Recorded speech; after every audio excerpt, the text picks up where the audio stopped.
이번 시간 02번에 나와 있는 저희가 관리사무소장입니다. 관련한 질문에 간단하게 보죠.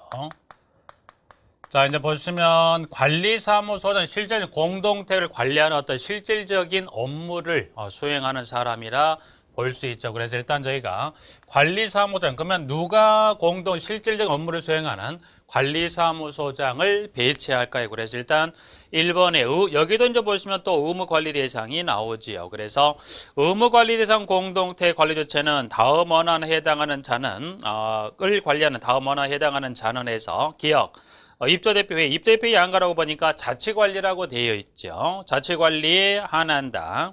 그 다음 니은의 임대사업자, 디귿, 관련 인계하기 전에 사업주체, 리을, 주택관리업자. 그러면 자, 관리사무소장을 저희가 배치하는데, 관리사무소 배치하는데 최소 규모는 어느 규모 이상? 의무관리 대상 공동주택이다. 그래서 여기서는 한번 이 규모는 한번 저희가 정리해 볼까요? 그러면 여기서는 말하는 의무관리 대상 공동주택 하게 되면 저희가 범주를 크게 4가지 범주로 저희가 나누는데요.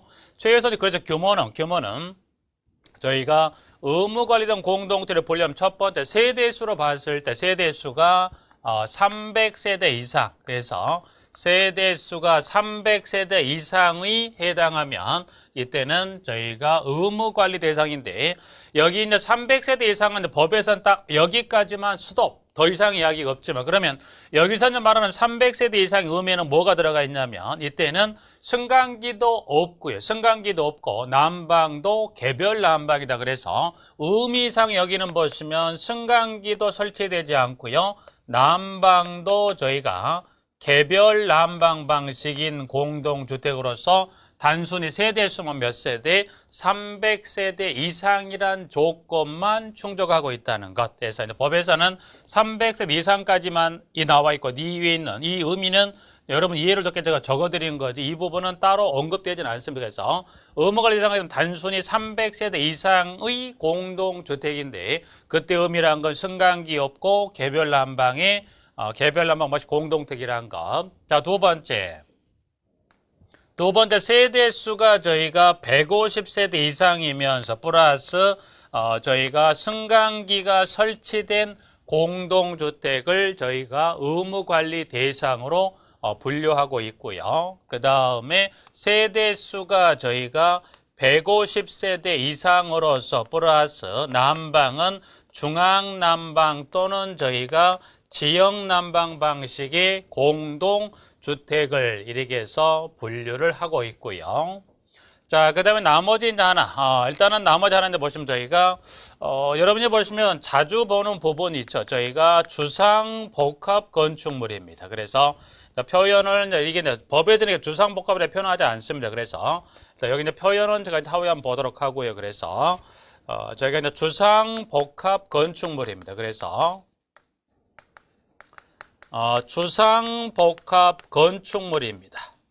주상복합 건축물 이 하나의 건축물에 뭡니까? 이때 주거용과 상업용이 혼재된 이 건물을 저희가 통상 주상복합 건축물인데, 근데 이 중에서 플러스 주상복합 건축물인데, 이때 이 주거용으로 쓰는 세대수가 최소 몇 세대 이상인데, 그래서 이 주거용의 세대수입니다. 그래서 이 주거용의 대상 세대수가 최소 몇 세대에서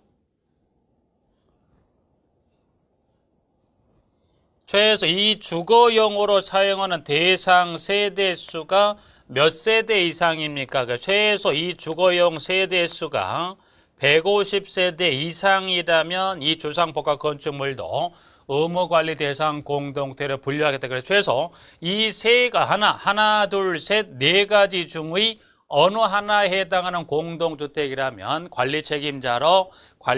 책임자로서 소장을 배치한다고 되어 있습니다. 그래서 이제 볼까요? 그럼 1번. 최소 이 규모에 해당되는 공동주택, 여러분이 관리 책임자로서 여러분을 지금 나와 있는 기역, 니은, 디귿, 리을에 해당하는 자는 배치를 꼭 해야 됩니다. 그래서 자, 1번 의무관리상 공동주택 관리하는 다음에 어느 하나에 해당하는 자는 주택관리사를 해당 공동주택의 관리사무소장으로 배치하여야 한답니다. 꼭 해야 되고요. 다만 500세대 미만의 공동주택에는 주택관리사를 가름해서 주택관리사 보호를 해당 공동택의 소장으로 배치. 요거는 결국 무슨 말이냐면 최소 요 공동주택 규모, 이 규모로서 최소 소장을 배치한 것은 대상이 500세대를 기준으로 해서 500세대 이상, 500세대 미만인데 500세대 이상이면 이때는 저희가 주택관리사의 자격을 가진 자를, 그러면 세대수 이 규모 이상이면 최소 세대수가 500세대 미만이면 이때는 누가 갑니까? 이때는 주택관리사가 가고요. 또는 누가 갈 수 있냐면 여기는 또는 이 500세대 미만이라면 주택관리사도 가지만 이 규모 미만이면 이때는 여기는 저희가 주택관리사 보도 갑니다. 그래서 보시면 그러면 세대수는 여러분이 보시면 자격을 지금 여러분 취득하신 자격은 뭐예요? 이 시험을 이 동영상을 보시는 것은 무슨 자격을 취득하기 위해서 보시는 거예요? 주택관리사 보혜 자격을 취득하기 위해서 동영상을 보시고 이제 19회 시험을 대비하시는데요. 그러면 주택관리사 보혜 자격을 취득하고서 일정 법령에 따른 실무 경력을 인정이 된다면 그때는 사회 자격을 취득하는데 그 기준은 그래서 반드시 500세대 이상은 누구만 갑니까? 주택관리사만 가고요. 500세대 미만의 경우는 그래서 결론으로 보면 사는 사회 자격을 가지고 있으면 세대수에 관계없이 채용 배치가 되지만 그러나 이와 같이 보혜 자격을 가지고 있는 세대수 근무되는 또는 채용되는 대상 세대수가 제한이 되어 있다는 것 한번 정리해 두시면 되고, 자 채용이 됐으면 이제 뭐예요? 저 이제 채용이 됐어. 방금 봤던 기역, 니은, 디귿, 리을 중의 어느 하나에 해당한 자가 채용했죠. 이제 그 부분 하고요. 2번, 이랑 각호의 자는 소장의 보조자. 그 소장은 꼭 배치해야 되지만 보조자죠. 어떤 공동체 규모가 크다면 사 또는 보혜 자격을 가진 자를 해서 이렇게 보시면 소장의 보조자로서 주택관리사 등 하게 되면 이 보가 포함된 개념입니다. 그래서 자격자를 소장의 보조자로 배치할 수 있다는 것은 그 공동택 단지 규모가 큰 어떤 대규모 공동, 예를 들어서 3,000세대다 또는 5,000세대 하게 되면 소장 혼자로서는 관리가 좀 벅차다 보니까 그때는 자격을 가진 주택관리사가 됐든 보가 됐든 이 자격을 가진 자를 직원으로 채용할 수도 있답니다. 그래서 저희가 자격자를 소장의 보조자로 배치 규정은 아직은 임의 규정이에요. 그래서 소장은 이 규모면 꼭 배치해야 됩니다. 그러나 2항에 나와 있는 지문 끝에 보조자로서 주택관리사 등의 배치는 아직은 주택단지 자율에 맡겨서 배치할 수도 그러하지 않을 수도 있다는 것 해서 하나 봐주시고요.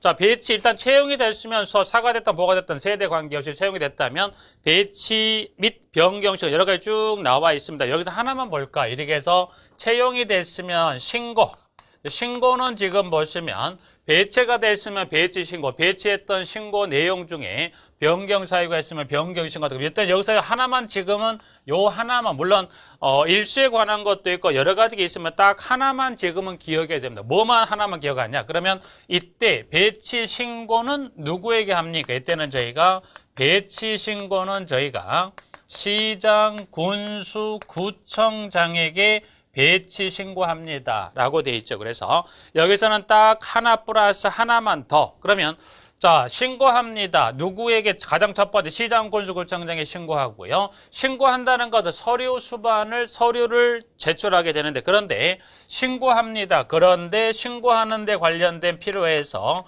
서류 제출은 누구로 갈까요? 해서 그러면 서류 제출은 누구로 갑니까? 신고는 배치 또는 변경식을 시장, 군수, 구청장에 하세요. 그리고 관련 서류 제출은 이쪽으로 가는 게 아니라 그 배치 변경식은 업무를 위탁을 주었어요. 그래서 시장, 군수, 구청장이 여기 주택관리사 단체입니다. 그래서 주택관리사 단체에게 서류 제출에 관한 업무를 위탁을 주어서 신고는 이쪽으로 하게 되어 있습니다만 관련 이 서류를 배치 또는 변경 관련 서류 제출은 저희가 주택관리사 단체에게 합니다 라고 하나 봐주시면서 업무는 지금 1, 2, 3, 4에 따른 이 네 가지 업무를 관련 법령에서 소장이 해야 될 업무입니다 라고